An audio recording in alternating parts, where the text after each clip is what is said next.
नमस्कार दोस्तों, मैं अतुल कुशवाहा आप सबका स्वागत करता हूं जीएसए न्यूज़ इंडिया पर। अगर आप चैनल पर नए हैं तो चैनल को सब्सक्राइब करें और जो सक्षम है डोनेट कर सकते हैं। मैंने यूपीआई आईडी दिया हुआ है। आज बात करूंगा स्वामी अमृतानंद की, जो अपने नाम के आगे स्वामी लगाता है। नहीं तो ये आदमी किसी भी दृष्टि से स्वामी के लायक नहीं है, क्योंकि स्वामी बनने के लिए, संत बनने के लिए त्याग करना पड़ता है, लालच से दूर रहना पड़ता है। और यह व्यक्ति एक नंबर का लालची है।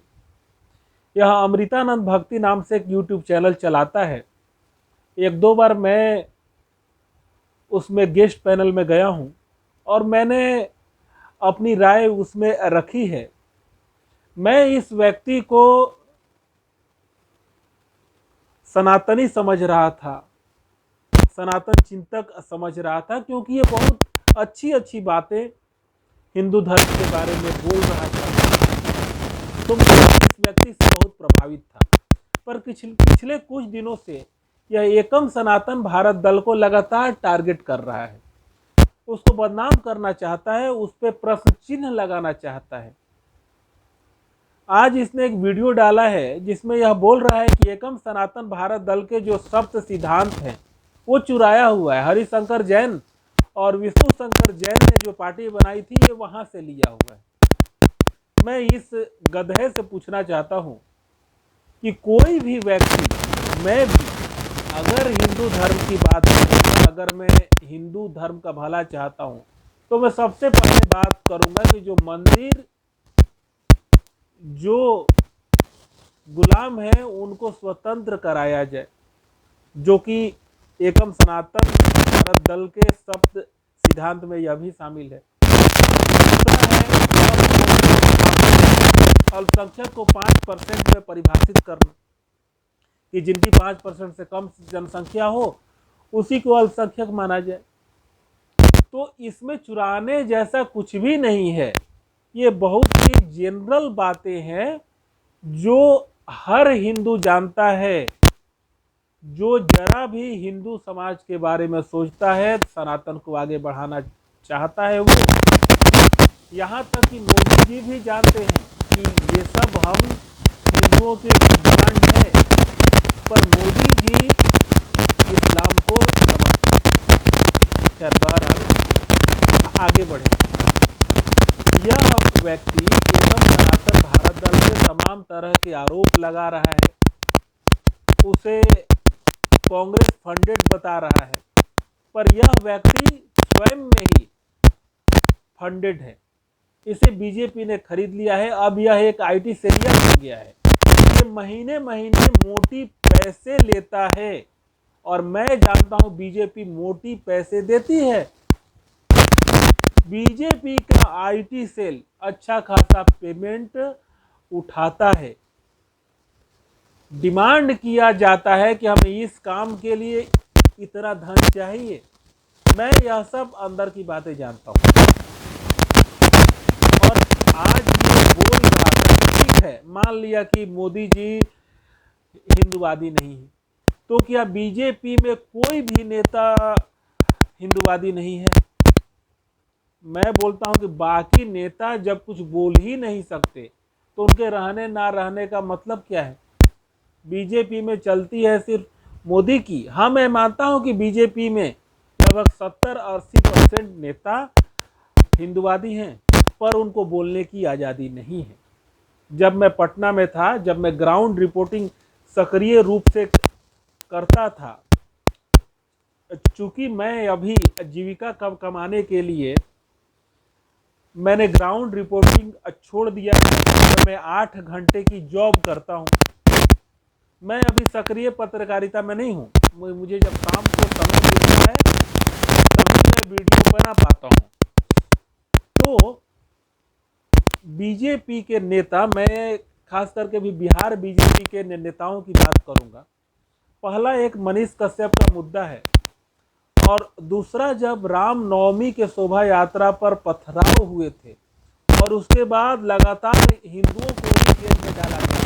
मतलब पत्थर मारने वाला कोई जेल नहीं गया था, जो जेल गया था पत्थर खाने वाला। उसके बाद बिहार बीजेपी के नेता मनीष कश्यप के मामले में, पहले मैं मनीष कश्यप के बारे में बोल लूं, लगातार मनीष कश्यप के पक्ष में बोल रहे थे। एकाएक मैंने देखा कि बिहार बीजेपी का हर एक नेता शांत हो गया, मोदी जी का इंस्ट्रक्शन आ गया और वही हुआ। रामनवमी के दंगों में जो हिंदुओं ने पत्थर खाए वही जेल गए। इसके बाद बिहार बीजेपी के नेता बहुत प्रखर थे। सासाराम में बिहार बीजेपी के अध्यक्ष सम्राट चौधरी भी आए हुए थे और वे जम करके आरोप लगा रहे थे बिहार सरकार पर, और इस मुद्दे पर हिंदू समाज का पक्ष तत्परता से रख रहे थे सम्राट चौधरी, पर खामोश हो गए। क्योंकि सम्राट चौधरी की बात करूं तो ये मोदी जी के कृपा से बिहार बीजेपी के अध्यक्ष बने हैं। सम्राट चौधरी कुशवाहा समाज से हैं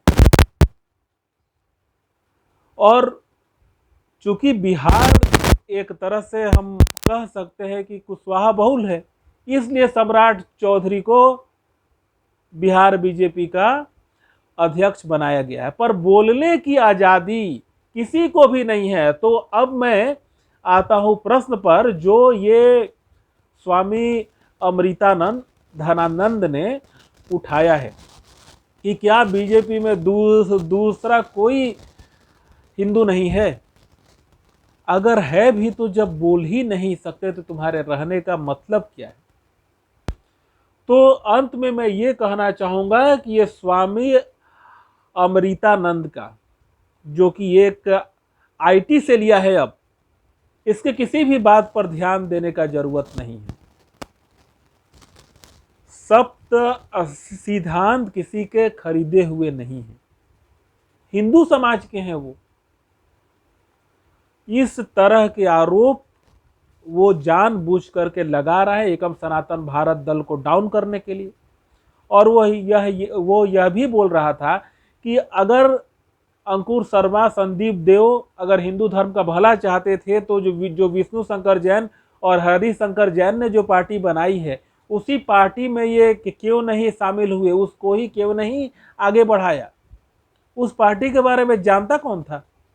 मैं नहीं जानता था, तो एक आम हिंदू कैसे जानेगा।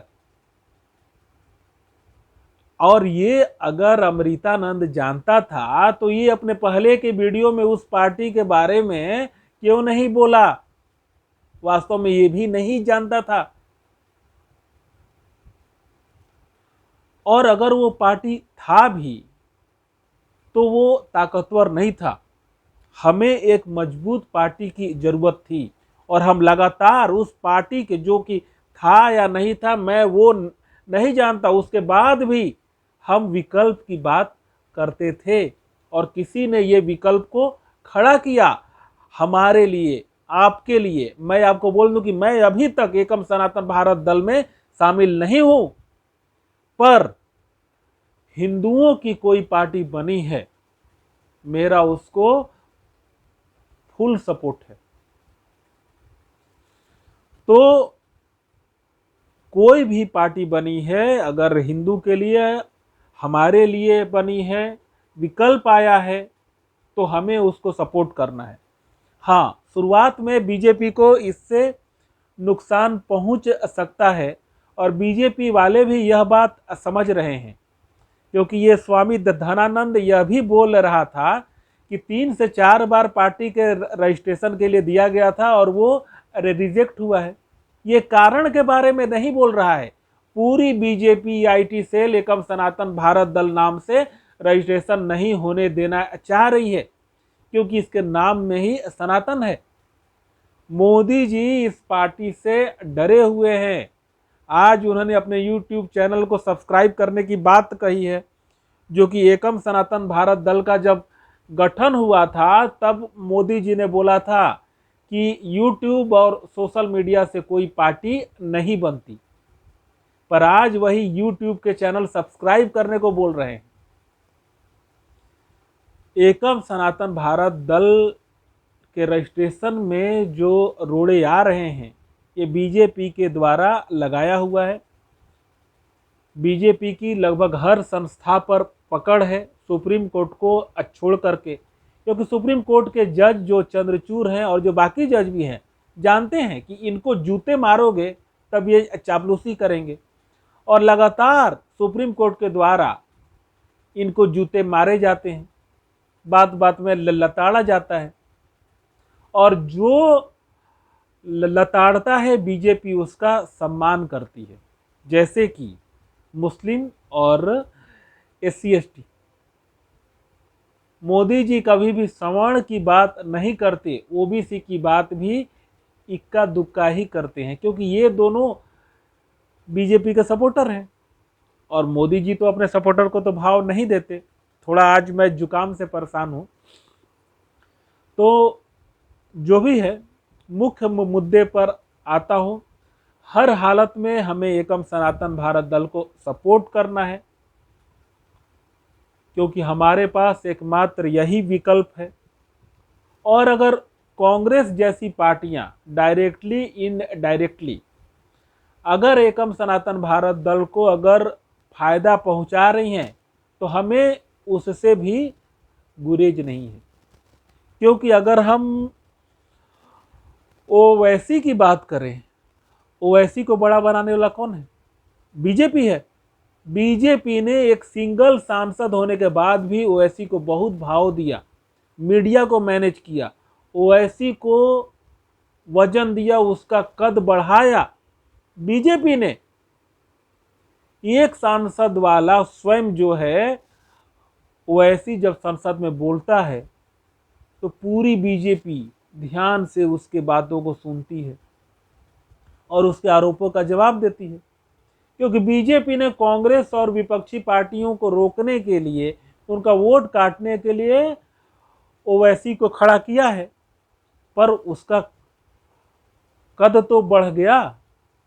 तो मैं जहां तक अभी तक जान रहा हूं, कांग्रेस या किसी भी पार्टी के द्वारा अभी तक एकम सनातन भारत दल को सपोर्ट नहीं है, इनडायरेक्टली भी नहीं, क्योंकि वे लोग अपने आइडियोलॉजी के पक्के हैं। वे किसी भी हिंदुवादी को सपोर्ट करने वाले नहीं हैं। पर अगर कोई इनडायरेक्टली अगर सपोर्ट करे भी तो हमारा कद बढ़ेगा, और हमारे जो सिद्धांत हैं हमारे मैनिफेस्टो में हैं। मैं अंत में यह कहना चाहूँगा कि मैं अभी तक एकम सनातन भारत दल में शामिल नहीं हूँ। मैं वास्तव में उसके लिए बोलने के लिए ऑथोराइज नहीं हूँ, पर मैं बोल रहा हूँ क्योंकि मैं धर्म को सपोर्ट करता हूँ, और जो भी हिंदू धर्म को सपोर्ट करेगा वो एकम सनातन भारत दल को सपोर्ट करेगा ही। वीडियो पसंद आए तो वीडियो को लाइक करें, शेयर करें, और चैनल पे नए हैं तो चैनल को सब्सक्राइब करें। फिर मिलता हूँ एक नए वीडियो में। आप सबका बहुत बहुत धन्यवाद।